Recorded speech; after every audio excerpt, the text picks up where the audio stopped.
Bom, a testemunha, o problema dessa história é que ela tem testemunha. O ministro Alexandre de Moraes, obviamente, não se posicionou publicamente. Nos bastidores demonstra certo enfado já com as repetidas ofensivas do presidente a ele. Mas o ex-presidente Michel Temer veio a público. Agora há pouco ele soltou uma nota e ele desmentiu Bolsonaro. Ele disse que tinha obrigação de esclarecer que não houve qualquer condicionante em relação a essa ligação ou a carta que foi feita pelo presidente da República. Deixa eu trazer a íntegra da nota que o ex-presidente Michel Temer soltou hoje a respeito desse assunto. Olha aqui o que ele diz. Em relação à declaração de hoje do senhor presidente da República sobre a assinatura da carta de 9 de setembro, lembrando, tá? 7 de setembro do ano passado, o presidente promoveu uma mega mobilização, ficou caminhoneiro acampado em Brasília dizendo que ele ia decretar estado de sítio, né? Não deu certo. No dia 9, então, tem esse marco do que seria um recuo de Bolsonaro de papel passado. E aí é desse dia que Temer foi chamado para ir ao Planalto para ajudar Bolsonaro nesse recuo. É desse dia que Temer está falando. Ele diz: tenho o dever de esclarecer que fui a Brasília naquela oportunidade com o objetivo de ajudar a pacificar o país e restabelecer o imperativo constitucional da harmonia entre os poderes. Segue Temer.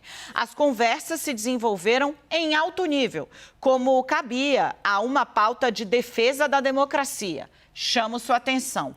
Não houve condicionantes e nem deveria haver, pois tratávamos ali de fazer um gesto conjunto de boa vontade e grandeza entre dois poderes do Estado brasileiro.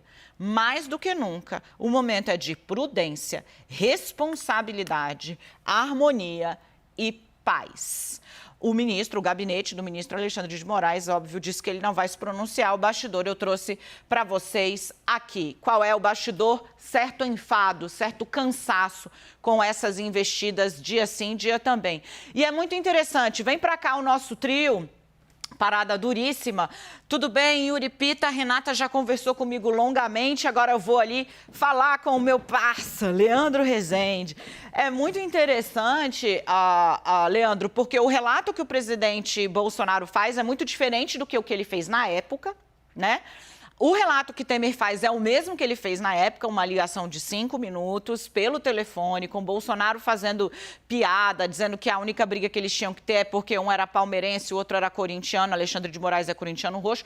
E agora o presidente vem com essa versão que talvez por não ter muito a dimensão ou tendo e achando que vale a pena pagar o preço, o coloca em uma situação muito difícil.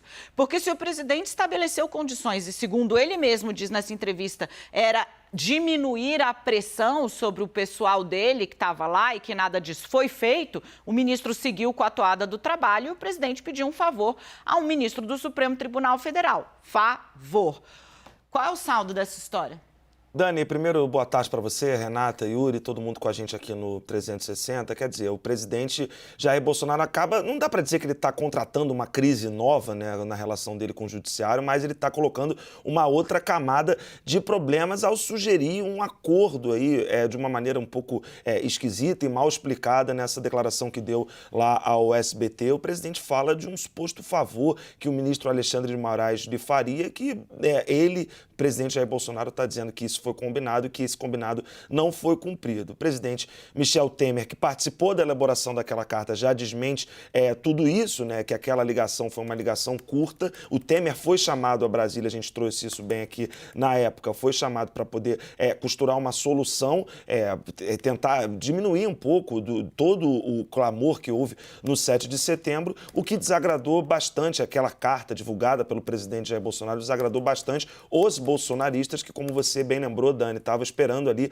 que o dia da independência, né, o 7 de setembro, fosse praticamente ser uma decretação de estado de sítio. Estavam com grande expectativa para esse 7 de setembro, uma expectativa criada pelo próprio presidente Jair Bolsonaro. O saldo que fica disso tudo, Dani, é mais uma declaração confusa, conturbada do presidente nessa relação longa e difícil dele com relação ao judiciário, sobretudo ao ministro Alexandre de Moraes, que, enfim, desde desde o 7 de setembro para cá, não deixou de dar nenhuma decisão nos inquéritos que tem tocado, que envolvem aliados do presidente. Deu várias sobre Daniel Silveira, por exemplo, teve o inquérito das fake news. Não mudou em nada a atitude que tem tido desde o começo do governo e, sobretudo, nesses casos que ele acabou assumindo, né, todos eles, nada mudou, né? Então, fica, de fato, mais uma declaração confusa aí do presidente. E aí, Yuri, a grande questão é, né, o presidente... Daqui a pouco a gente vai esmiuçar um pouco mais, porque nessa entrevista o presidente volta a falar do 7 de setembro, mas do 7 de setembro deste ano.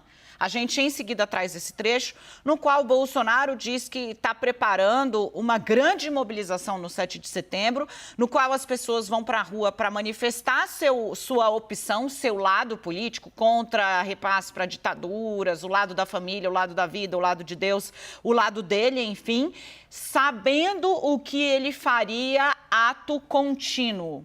E ele não explica o que é. Mas lembrando, qual é o contexto em que isso acontece? 7 de setembro novamente mencionado, quando no último você teve tanque desfilando na esplanada, caminhoneiro fazendo cerco, acampando, pedindo por estado de sítio e o presidente 2 dias depois tendo de recuar. Bolsonaro novamente acena para um 7 de setembro, ele que já disse que a eleição vai ser conturbada.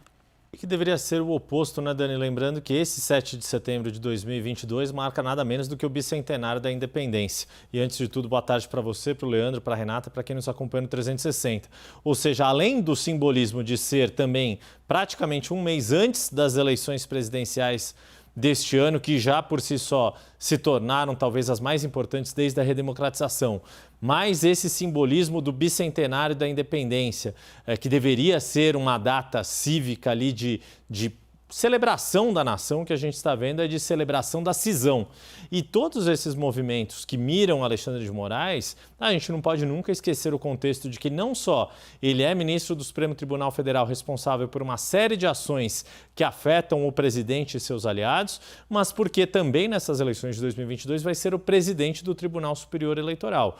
E aí, nesse sentido, não que essas ações corroam a autoridade de Alexandre de Moraes como presidente do TSE. Pelo contrário, a gente viu naquela cerimônia ali de ministros, de integrantes do Tribunal Superior do Trabalho, o quanto Alexandre de Moraes foi prestigiado por seus pares, membros do Poder Judiciário. Mas é claro que isso tem uma repercussão de imagem, tem uma repercussão pública, tem uma repercussão entre apoiadores de Jair Bolsonaro e entre aqueles chamados lobos solitários, quer dizer, aquelas pessoas que acabam tomando atitudes como, por exemplo, ou não só os solitários, mas mesmo os grupos organizados, como defendendo estado de sítio ou qualquer tipo de medida de exceção, medida autoritária.